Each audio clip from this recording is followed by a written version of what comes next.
Very good morning to all students. पिछले lecture में हमने पढ़ा था वेक्टर कि वेक्टर क्या होते हैं, representation of vector and types of vector. आज हम कुछ इंपॉर्टेंट पॉइंट्स पढ़ेंगे जो आपके वेक्टर्स में की पूरी यूनिट में यूज होंगे। पहला पॉइंट है हमारा parallel shift of vectors. Means कि अगर हमारे पास कोई एक वेक्टर है, हमने मान लिया कि हमारे पास कोई वेक्टर है ए वेक्टर, अगर मैं चाहूं तो इसको क्या कर सकती हूँ, पैरेलली शिफ्ट कर सकती हूँ, उसमें कोई भी मिस्टेक नहीं होगी। पैरेलल शिफ्ट मीन्स ये वेक्टर यहाँ पे है, मैं चाहूं तो इसे पैरेलली शिफ्ट करके क्या कर दूं, यहां बना दूं, तो ये आपका क्या है स्टूडेंट्स, सही होगा, क्योंकि मैंने सिर्फ क्या किया है, यहाँ पे वेक्टर का सिर्फ पैरेलल ही उसको शिफ्ट किया है। ऐसा कोई जरूरी नहीं, मान लो मेरे पास कोई अनदर वेक्टर है बी वेक्टर, तो मैं इस वेक्टर को पैरेलल शिफ्ट करके कहां बना सकती हूँ, इस तरह से बना सकती हूँ। तो ये हमारा क्या कहता है पैरेलल शिफ्ट ऑफ वेक्टर, कि अगर आपको कोई भी वेक्टर दिया हुआ है तो आप चाहो तो उस वेक्टर को क्या कर सकते हो, पैरेलली शिफ्ट कर सकते हो। सेकेंड पॉइंट है हमारा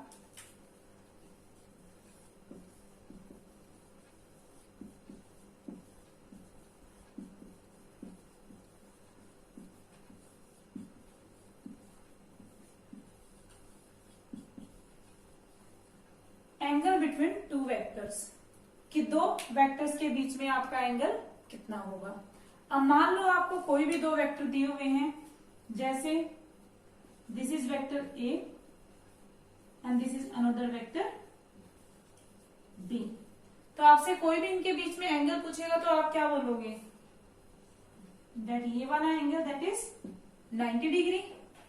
अगर आपको और कोई एग्जांपल दिया हो, जैसे इसमें से कोई वेक्टर्स दिए हो, this is vector A and this is another vector B, इनके बीच आपका एंगल कितना है, तो आप कोई भी मान लिया मैंने, जैसे थीटा क्या है यहाँ पर 60 डिग्री। बट स्टूडेंट्स मान लो आपको दो वेक्टर्स दिए हुए इस वे से, ये क्या है आपका vector A and this is vector B, और मैंने कह दिया कि इसमें जो एंगल है आपका क्या है 120 डिग्री। और मैंने आपसे पूछा कि what is the angle between two vectors, तो आप ये नहीं कह सकते कि ये एंगल क्या है आपका 120 डिग्री है, क्योंकि हमें वही एंगल लेना होता है स्टूडेंट्स जो टेल से टेल के बीच में हो या फिर हेड और हेड के बीच में हो। मीन्स हम जो एंगल लेंगे वो कौन सा लेंगे,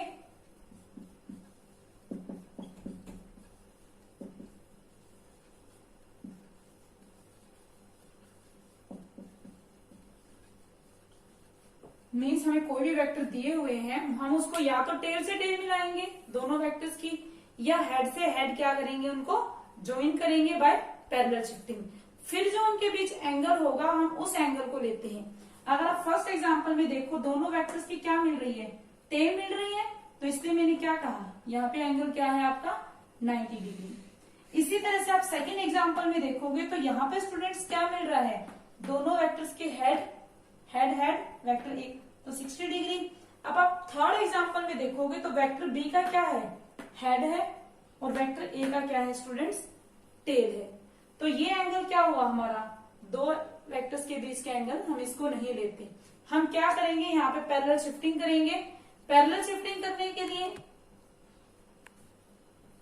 स्टूडेंट्स तो इसमें जो एंगल है आपका क्या है 120, लेकिन इसमें वेक्टर ए की क्या मिल रही है, टेल, और वेक्टर बी का हेड, इसलिए हम क्या करेंगे, पैरेलल शिफ्टिंग का यूज करेंगे। तो पैरेलल शिफ्टिंग क्या कहते हैं, आप किसी भी वेक्टर को पैरेलली शिफ्ट कर सकते हो। तो मैं चाहूं तो इस वेक्टर को क्या कर दूं, पैरेलल शिफ्ट कर दूं। जैसे ए वेक्टर को मैंने एज इट इज रहने दिया, और बी वेक्टर को मैंने यहां से क्या किया, पैरेलली शिफ्ट कर सकते हो सेम लाइन में, ये कर दिया यहाँ पे पैरेलली शिफ्ट। तो अब क्या था, ये हमारा बी वेक्टर था, मैंने इसी को क्या कर दिया, पैरेलल शिफ्ट कर दिया, तो ये एंगल हमारा 120 डिग्री है स्टूडेंट। तो टोटल कितना होता है 180, ये एंगल हमारा कितना बचा 60 डिग्री। अब आप ध्यान से देखो, ये एंगल किसके बीच है, दो टेल्स के बीच में, तो हम ये एंगल लेंगे जो किसके बीच बन रहा है, टेल के बीच में। कोई जरूरी नहीं है कि आप पैरेलल शिफ्ट बी वेक्टर को ही कर सकते हो, आप चाहो तो ए को भी कर लो। जैसे अगर मैं इसी एग्जांपल में चाहूं ए को पैरेलल शिफ्ट करूंगी तो क्या हो जाएगा, ये मेरा क्या है वेक्टर बी, ए को मैंने पैरेलल शिफ्ट किया तो ये मेरा क्या हो जाएगा वेक्टर ए। कुछ इस वे से डायग्राम बनेगा। तो ये एंगल कितना था आपका 120, इस वे से था ए, तो ये आपका फिर से क्या हो गया 60 डिग्री। अंडरस्टूड स्टूडेंट्स कि हमें जो एंगल लेना है वो या तो टेल से टेल के बीच में बनना चाहिए या फिर हेड से हेड के बीच में। अगर हम दूसरा एग्जांपल ले, यहाँ पे एक वेक्टर है vector A and another vector that is vector B. तो यहाँ पे भी आपको क्या है एंगल दिया 150 डिग्री, लेकिन ये एंगल किसके बीच बन रहा है, बी का हेड और ए के टेल के बीच में। ना ये दोनों हेड के बीच में है ना ही टेल से टेल के बीच में। तो हम फिर से पैरेलल शिफ्टिंग के थ्रू या तो टेल से टेल मिलाएंगे या फिर हेड से हेड। तो मैं क्या करूं, बी को पैरेलल शिफ्ट कर सकती हूँ। जैसे ये मेरा क्या है वेक्टर ए है and this is vector B. तो पैरेलल शिफ्ट करूंगी तो क्या हो जाएगा, इस वे से चला जाएगा बी। तो यहाँ पे कितना होता है टोटल 180, तो ये कितना बचा आपका 30। सिमिलरली आप यहाँ पे क्या कर सकते हो, ए को भी पैरेलली शिफ्ट कर सकते हो। तो ए को पैरेलल शिफ्ट करूंगी तो क्या हो जाएगा, ये बी है और ए को मैंने पैरेलल शिफ्ट किया तो कुछ इस वे से आ जाएगा आपका। तो सिमिलरली यहाँ पे भी एंगल कितना आ जाएगा आपका 30 डिग्री। तो स्टूडेंट्स हमने यहाँ पे दो इंपॉर्टेंट पॉइंट पढ़े। पहला हमने पढ़ा पैरेलल शिफ्टिंग ऑफ वेक्टर, आपका पूरे चैप्टर में यूज होगा पैरेलल शिफ्टिंग ऑफ वेक्टर, तो आप उसको ध्यान से समझिए। सेकंड पॉइंट पढ़ा एंगल बिटवीन टू वेक्टर्स, जिसमें हमने देखा कि जो भी हम एंगल लेते हैं वो हमेशा क्या लेते हैं, या तो टेल से टेल के बीच में होना चाहिए या फिर हेड से हेड के बीच में होना चाहिए, तभी हम एंगल लेते हैं किन्हीं भी दो क्वांटिटीज के बीच में। Next topic is students, our next topic is student जो हम एंगल की बात कर रहे थे वो एंगल हमेशा आपका क्या होगा, theta is always less than equal to 180 degree. Means theta आपका जो एंगल होगा वो कभी भी 180 डिग्री से ज्यादा नहीं होगा। लाइक अगर मैंने आपके क्या कर लिया, दो वेक्टर ले लिए, vector A and vector B, तो यहाँ पे आप देखोगे कि दोनों ही एंगल क्या है, टेल के ज्वाइंट होने में बन रहे हैं। वेक्टर ए की टेल से वेक्टर बी की टेल क्या हो रही है, ज्वाइंट हो रही है। तो हमने देखा एक एंगल क्या है 60 degree and another angle is 300 degree. तो हम हमेशा कौन सा एंगल लेंगे, which is smaller angle. Okay students, इसी तरह से अगर आप कोई और एग्जांपल देना चाहते हो, मान लो हमारे पास क्या है, यही कोई वेक्टर्स हैं, vector A and vector B, इनके बीच में क्या है एंगल, दिस इज 90 डिग्री और दूसरा एंगल हमारा कितना बन रहा है, कुछ भी बन रहा है 200 से ऊपर है। तो हम देखेंगे कि हम क्या लेंगे, स्मॉलर एंगल लेंगे जो 180 से कम है। Next and most important topic is vector addition. हम इस चैप्टर में वेक्टर एडिशन, सब्ट्रैक्शन, मल्टीप्लीकेशन पढ़ेंगे। तो फर्स्टली हम डिस्कस करते हैं वेक्टर एडिशन। स्टूडेंट्स आप वेक्टर्स को तीन तरह से ऐड कर सकते हो। First method is head tail method, second one is parallelogram method और you can say parallelogram law, which is very important from the point of exam view. Third is triangle method or triangular law. Let us start our first method, that is head tail method. हम head tail method start करेंगे। Students इस method में हम क्या करेंगे, join tail of next vector with the head of previous vector। हम इसमें किसी भी वेक्टर्स का रिजल्टेंट किसे कहते हैं, जैसे मैथ्स में मान लो मैंने दो टर्म को ऐड किया 5 + 2, तो कितना आएगा दोनों का एडिशन 7। तो मैं क्या कह देते हैं, 7 क्या हो गया आपका आंसर। तो वेक्टर्स में आंसर को ही हम क्या कहते हैं, रिजल्टेंट। तो स्टूडेंट्स मैंने माना कि मेरे पास इसमें क्या करते हैं हम, जब दो वेक्टर्स का या लार्ज नंबर ऑफ वेक्टर्स का कितनी वेक्टर हो एडिशन करना हो, तो हम सेकेंड वेक्टर की जो टेल है उसको फर्स्ट वेक्टर के हेड से क्या कर देते हैं, पहले ज्वाइन करते हैं। फर्स्ट स्टेप क्या होगा, जो सेकंड वेक्टर की टेल होगी उसको फर्स्ट वेक्टर के हेड से क्या करेंगे, ज्वाइन करेंगे। और फिर हम आंसर या कह लो रिजल्टेंट निकालने के लिए हम क्या करते हैं, टेल ऑफ फर्स्ट वेक्टर को ज्वाइन करेंगे टू हेड ऑफ सेकेंड या फिर लास्ट वेक्टर। जैसे हमने यहाँ पे ही कहा हमारे पास कोई वेक्टर है ए विच इज 3 मीटर ईस्ट। आपको पता है 3 मीटर मैंने ईस्ट क्यों लिखा, हमने कल पढ़ा था कि जो स्केलर क्वांटिटीज हैं उनमें सिर्फ क्या होता है, मैग्नीट्यूड, जबकि जो वेक्टर क्वांटिटीज हैं उनमें क्या होता है, मैग्नीट्यूड के साथ साथ डायरेक्शन। तो डायरेक्शन देने के लिए मैंने यहाँ पे क्या मेंशन किया है, ईस्ट। तो कोई भी एक वेक्टर है तो 3 मीटर कहां पर है, ईस्ट में। अनदर वेक्टर, सेकंड वेक्टर मुझे दिया हुआ है जो कि क्या है, 4 मीटर है नॉर्थ में। और किसी ने मुझे कहा कि इसका रिजल्टेंट फाइंड आउट करो, तो रिजल्टेंट आप क्या कर सकते हो, आपको पता है यूजिंग पाइथागोरस थ्योरम, क्योंकि ये एंगल आपका कितना है 90 डिग्री। तो पाइथागोरस थ्योरम यूज करके हम निकालेंगे तो हमारा रिजल्टेंट क्या आएगा 5। बट एक चीज ध्यान रखनी है कि अगर मान लो ये चीज क्या होती, आपका वेक्टर बी कह लो इसको, वेक्टर बी आपको यहाँ पे स्टूडेंट्स हमारे सेकेंड एग्जाम्पल में हम देखते हैं कि हमें मान लो कोई वेक्टर ए दिया है which is 4 centimetre in west direction, another vector B which is 4 centimetre in north direction, and third vector C which is 4 centimetre in east. हमें क्या बताना है, इसका रिजल्टेंट बताना है। तो रिजल्टेंट बताने के लिए सबसे पहले हम देखो क्या किया हमने कि सेकंड वेक्टर की टेल से क्या है, फर्स्ट का हेड कोइंसाइड। इसी तरह से यहाँ पे देखो इसके हेड से इसकी टेल कोइंसाइड हो रही है। तो अब इसका रिजल्टेंट निकालने के लिए क्या कहा था मैंने, क्या होना चाहिए, टेल ऑफ फर्स्ट वेक्टर, पहले वेक्टर की टेल्स को हम लास्ट वेक्टर के हेड से क्या कर देते हैं, ज्वाइन कर देते हैं। तो ये क्या है, फर्स्ट वेक्टर की टेल और ये क्या है, हेड ऑफ लास्ट वेक्टर। इन दोनों को ज्वाइन किया तो आप देखोगे एक तरह से क्या है, 4 है, स्क्वायर ही बन रहा है, तो रिजल्टेंट कितना आ जाएगा 4 सेंटीमीटर।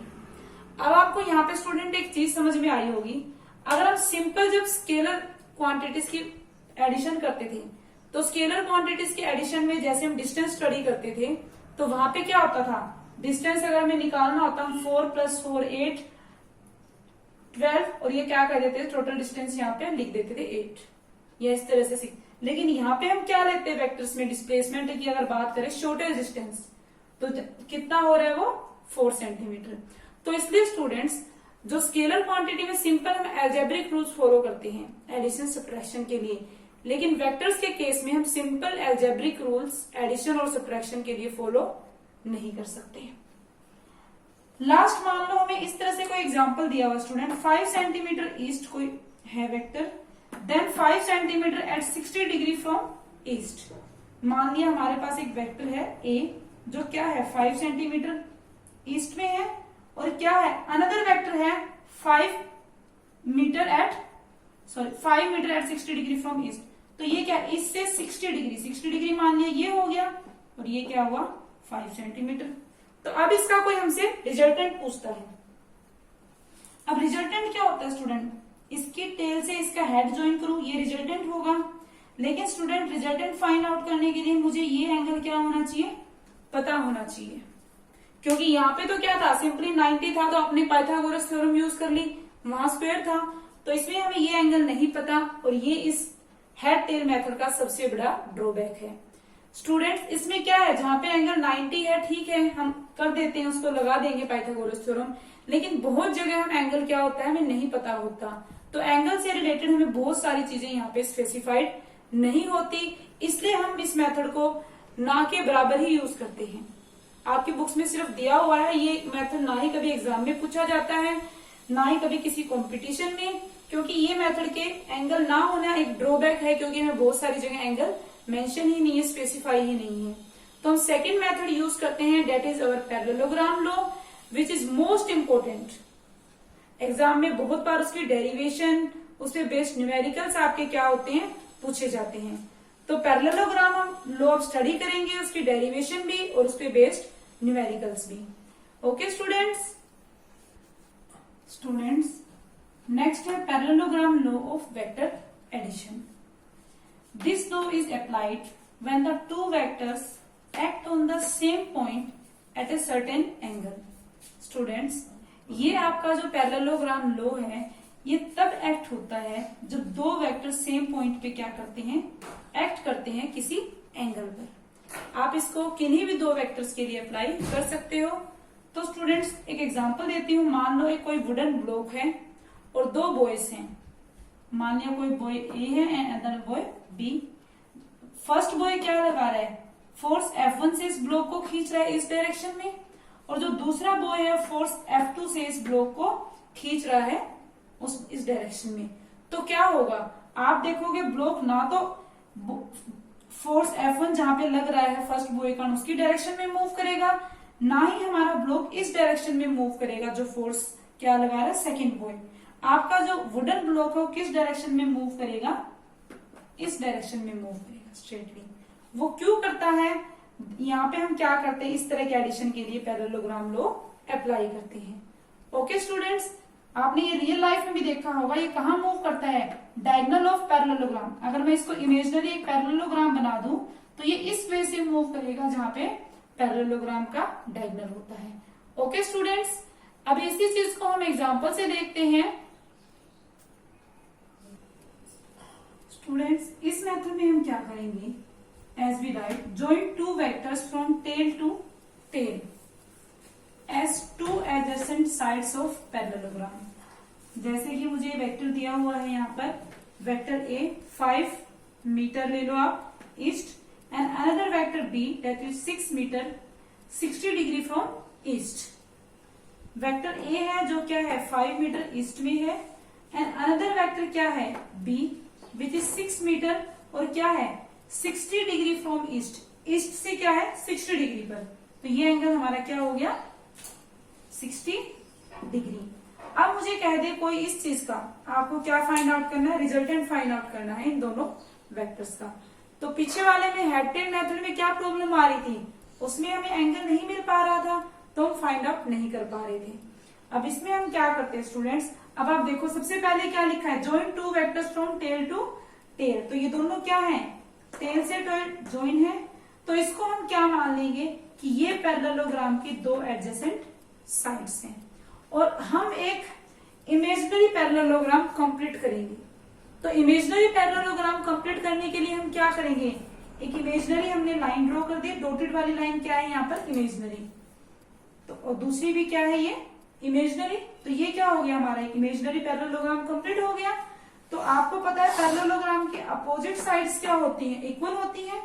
तो जो ये वाली है हमारी ये क्या होगी, ए के इक्वल होगी और ये साइड किसकी होगी हमारी बी के इक्वल होगी। तो सबसे पहला काम हमने क्या देखा कि कोई भी दो वेक्टर हैं उनको टेल से टेल ज्वाइंट करेंगे, फिर एक हम जो क्या होंगी दो एडजेसेंट साइड होंगी पैरेललोग्राम की, फिर हम एक इमेजिनरी पैरेललोग्राम कंप्लीट करेंगे। स्टूडेंट्स, जब इमेजिनरी पैरेललोग्राम हमारा कंप्लीट हो जाएगा उसके बाद पैरेललोग्राम का जो डायगोनल होगा कॉमन पॉइंट से, कॉमन पॉइंट क्या है हमारा यहाँ पर वेक्टर्स का ये है, इसको मान लिया मैंने नेम दे दिया ओ।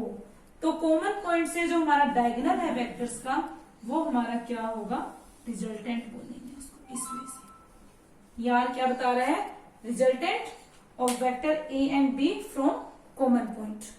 तो ये हमारा क्या बताएगा रिजल्टेंट। तो रिजल्टेंट निकालने का फॉर्मूला हम ड्राइव करेंगे डेरिवेशन में। कुछ ये फॉर्मूला आता है आपका आर स्क्वायर इक्वल टू जो दो वेक्टर्स दिए हैं ए का square plus B square plus 2ab cos theta. ये फॉर्मूला आपका सिमिलर है, a प्लस बी का होल स्क्वायर सिर्फ cos थीटा लगा हुआ है। थीटा यहाँ पे क्या है, angle between two vectors. Theta क्या होता है, जो दो वेक्टर्स के बीच में आपका एंगल होगा, वो एंगल चाहे आपका 30 डिग्री हो 60 डिग्री हो कुछ भी हो सकता है, वो हमने थीटा की वैल्यू लेनी होती है। तो यहाँ पर अगर मैं देखूं रिजल्टेंट निकालने के लिए वेक्टर ए क्या है, मैंने लिखा हुआ है 5 मीटर ईस्ट और वेक्टर बी क्या है 6 मीटर। वैल्यू सब्स्टिट्यूट की, इसको सोल्व करेंगे, हमारे पास क्या आ जाएगा, इसका रिजल्टेंट आ जाएगा। अब स्टूडेंट्स हमने क्या किया, मैग्नीट्यूड तो निकाल दिया, मतलब जो भी आएगी न्यूमेरिक वैल्यू आएगी मैग्नीट्यूड। लेकिन आपको पता है मैग्नीट्यूड में हम न्यूमेरिक वैल्यू के साथ साथ क्या बताते हैं, डायरेक्शन भी बताते हैं। जैसे डिस्प्लेसमेंट अगर मैं बताऊं तो क्या बताऊंगी कि मैं यहां से वहां जा रही हूँ 5 मीटर और साथ में डायरेक्शन ही मेंशन करूंगी, साउथ में जा रही हूँ, नॉर्थ में या ईस्ट में, तो हमें सिर्फ यहाँ पे अभी तक क्या मिला है, मैग्नीट्यूड मिला है। अब हम बात करते हैं अगर इसी में हमें क्या निकालना हो, डायरेक्शन भी निकालनी हो, तो हम कैसे निकालेंगे। तो डायरेक्शन निकालने के लिए हम तो स्टूडेंट जैसे हमने अनदर एग्जांपल लिया, सेम उसी तरह का vector A vector B parallelogram बनाया इमेजिनरी और उसका डायगोनल ने हमें क्या बता दिया, रिजल्टेंट। तो स्टूडेंट मान लिया हमने ये थीटा है और हमें क्या फाइंड आउट करनी है, रिजल्टेंट की डायरेक्शन। अब डायरेक्शन मैं किसी चीज की बताऊंगी तो या तो मैं ये कहूंगी कि ए से ये डायरेक्शन हो उसकी, मतलब ए से इस एंगल पे है बताने के लिए, या मैं यूज करूंगी बी से हमारा इस एंगल पे है, मतलब किसी एक को मैं रेफरेंस लेके यूज करूंगी। तो हम क्या करेंगे, resultant direction from vector A, मैं रिजल्टेंट बता रही हूँ फ्रॉम वेक्टर ए से। अब वेक्टर ए से अगर मैं रिजल्टेंट बता रही हूँ, मैंने मान लिया एक बार, ये एंगल आपका अल्फा मान लिया मैंने एक, और ये एंगल आपका क्या मान लिया, बीटा। आपको क्वेश्चन में दिया होगा, यहाँ मैं जस्ट एग्जांपल ले रही हूँ। तो आपका क्या होता है, टेंजेंट अल्फा मीन्स ये एंगल आपका कैसे लेते हो, बी, वेक्टर बी की value sine theta, this angle complete upon में A plus B cos theta. तो वैल्यू है सबसे सबकी सब्स्टिट्यूट कर दो तो आपके पास क्या मिल जाता है, रिजल्टेंट की डायरेक्शन फ्रॉम वेक्टर ए। इसी को जरूरी नहीं है कि हम एंगल जो फाइंड आउट करेंगे वो ए के साथ वाला ही लेंगे, हम बी के साथ से ही फाइंड कर सकते हैं। अब आपको पता है बी के साथ से लूंगी तो एंगल कौन सा लेना पड़ेगा, बीटा। तो क्या हो जाएगा यहाँ पर ए साइन थीटा अपॉन में बी प्लस ए कोस थीटा। तो स्टूडेंट्स हमने एक चीज देखी कि हमें कोई भी इस मेथड में पैरेललोग्राम लॉ में जब भी हम यूज करेंगे तो हमें क्या करना होता है, पहले वेक्टर्स को ज्वाइन करेंगे टेल टू टेल, वो क्या बताएंगे, एडजेसेंट साइड्स ऑफ पैरेललोग्राम। फिर हम एक कंप्लीट इमेजिनरी पैरेललोग्राम ड्रॉ करेंगे, जो उसका डायगोनल होगा वो हमें रिजल्टेंट देगा, उसकी हेल्प से हम रिजल्टेंट की मैग्नीट्यूड और डायरेक्शन दोनों चीजें फाइंड आउट कर सकते हैं। अब हम इसी को क्या करेंगे, फॉर्मूले को ड्राइव करेंगे, दोनों चीजों को, मैग्नीट्यूड के लिए भी डायरेक्शन के लिए भी। Students paper point of view से आपका क्या है, डेरिवेशन बहुत इंपॉर्टेंट है। अनदर थिंग स्टूडेंट्स, ये पहले इसलिए बताया है कि आपको क्या हो जाएगी, समझ में आ जाए हमें करना क्या है, एक्चुअली हम क्या ड्राइव कर रहे हैं, नहीं तो एक रट्टा ही मारते आप। इसीलिए आपने क्या किया, इसलिए मैंने पहले आपको ये मेथड जस्ट एक्सप्लेन किया है। तो let us start our derivation. Students, it says that if two vectors are represented both in magnitude and direction by the adjacent sides of a parallelogram drawn from a point। अगर vector की दो sides represent कर रही हैं, क्या है, magnitude और direction के, जो कि क्या है, एडजेसेंट साइड्स ऑफ पैरेललोग्राम। तो जो रिजल्टेंट होगा वो क्या करेगा, वो क्या होगा, रिजल्टेंट डायगोनल होगा पैरेललोग्राम का passing through the same point. तो स्टूडेंट्स अगर वेक्टर में अगर आपका पैरेललोग्राम स्टेट करना आता है लो, आप क्या लिखते हो, if two vector are represented both in magnitude and direction by the adjacent sides of a parallelogram drawn from a point, then the resultant vector is represented both in magnitude and direction by the diagonal of the parallelogram passing through the same point. Students derivation के लिए हमने क्या किया, हमने एक parallelogram ले लिया MNOP, जिसकी साइड एडजेसेंट साइड MN और MP क्या रिप्रेजेंट कर रही है, MN रिप्रेजेंट कर रही है वेक्टर B को और ये साइड MP रिप्रेजेंट कर रही है वेक्टर A को। जैसे आपको पता है कि पैरेललोग्राम में क्या होते हैं, opposite sides are equal and parallel. तो अपोजिट साइड्स इक्वल होंगी तो ये भी क्या हो जाएंगी, वेक्टर B हो जाएगी, और ये भी इसके अपोजिट क्या हो जाएगी, वेक्टर ए।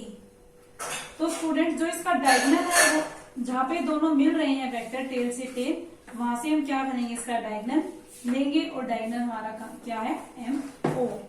और ये दोनों जो एडजेसेंट साइड्स हैं वो हमारी क्या बना रही हैं, वो बना रही है एंगल थीटा। स्टूडेंट्स हम क्या करेंगे, हमारी जो साइड है या फिर कह लो वेक्टर ए है, उसको हम क्या करेंगे, आगे फॉरवर्ड करेंगे और वहां पे ऊपर से परपेंडिकुलर डालेंगे। तो हमने एक परपेंडिकुलर फोल्ड किया ओ क्यू। तो स्टूडेंट्स हमें क्या निकालना है, रिजल्टेंट। रिजल्टेंट निकालने के लिए स्टूडेंट सबसे पहले आप देखो ये एंगल क्या है, थीटा, तो ये एंगल भी क्या होगा, थीटा, क्योंकि दोनों क्या है, ये हमने क्या किया, परपेंडिकुलर फोल्ड की 90 डिग्री है। आगे ये एंगल और ये एंगल क्या है, करस्पॉन्डिंग एंगल, तो ये हमारा क्या हुआ, ये भी थीटा। तो लेट अस स्टार्ट। तो हम सबसे पहले क्या करेंगे, ट्राइंगल लेंगे P O Q, this one. तो इसमें हमने क्या निकालना है, कोस थीटा। तो कोस थीटा क्या होता है, बेस अपॉन में हाइपोटेन्यूज। तो इस ट्राइंगल में बेस क्या होगी आपकी, पी क्यू, और हाइपोटेन्यूज पी ओ। तो आपको पता है स्टूडेंट्स पी ओ क्या है हमारा, वेक्टर बी के इक्वल वेक्टर बी। तो हमने क्या लिखा, बी कोस थीटा। तो आपका पी क्यू क्या आ गया, बी कोस थीटा। अब हमें साइन थीटा की वैल्यू निकालनी है इसी ट्राइंगल में। तो इसी ट्राइंगल में साइन थीटा हमारा क्या हो जाएगा, ओ क्यू अपॉन में P Q, this one cross multiply. तो ओ क्यू क्या आ गया आपका, पी क्यू साइन थीटा। अब पी क्यू आपका क्या है स्टूडेंट्स,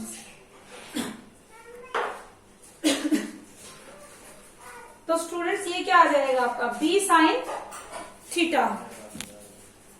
स्टूडेंट्स यहाँ पे बाय मिस्टेक पी क्यू लिखा गया, क्योंकि पी क्यू क्या हो जाता है आपका, बेस होगा। यहाँ पे क्या आएगा, हाइपोटेन्यूज, जो कि क्या है, पी ओ। पी ओ क्या है ये, तो पी क्यू आपका क्या आ गया, बी साइन थीटा।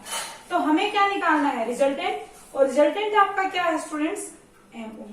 तो रिजल्टेंट निकालने के लिए हम क्या लेंगे, ये वाला राइट एंगल ले सकते हैं, which is O M Q. तो हमने क्या लिया, right angle O M Q. तो क्या होगी, हाइपोटेन्यूज का स्क्वायर किसके इक्वल होता है, hypotenuse square equal to base square plus perpendicular का स्क्वायर। हम पाइथागोरस थ्योरम लगा देंगे यहाँ पे।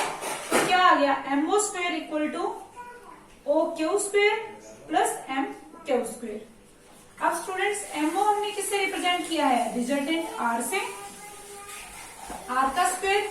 ओ क्यू हमने अभी निकाला है, हमारा क्या है, बी साइन थीटा का square. Next is M Q square.